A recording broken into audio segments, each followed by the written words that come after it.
Chacun pleure ses morts dans un conflit qui ne semble pas pouvoir prendre fin.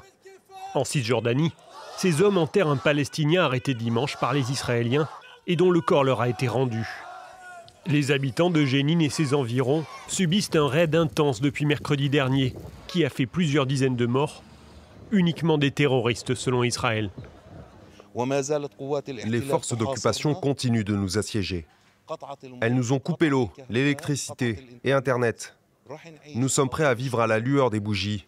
Nous nourrirons nos enfants avec nos corps, leur enseignerons la résistance et la persévérance sur cette terre.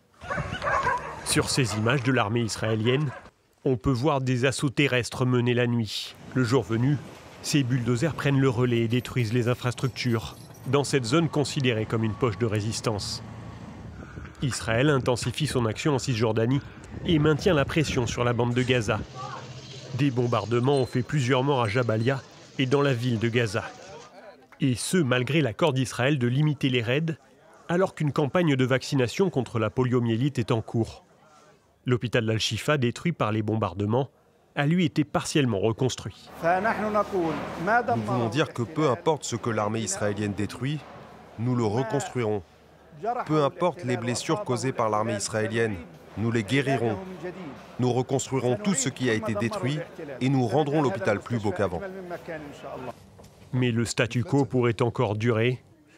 Benyamin Netanyahou refuse tout accord avec le Hamas qui l'obligerait à retirer ses troupes du couloir de Philadelphie, la frontière avec l'Égypte.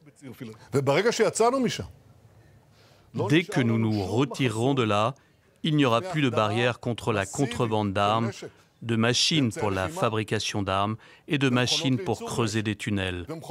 Tout cela avec le parrainage, la direction et le financement de l'Iran.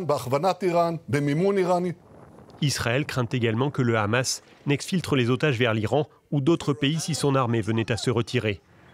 Les chances de les récupérer seraient alors encore plus ténues.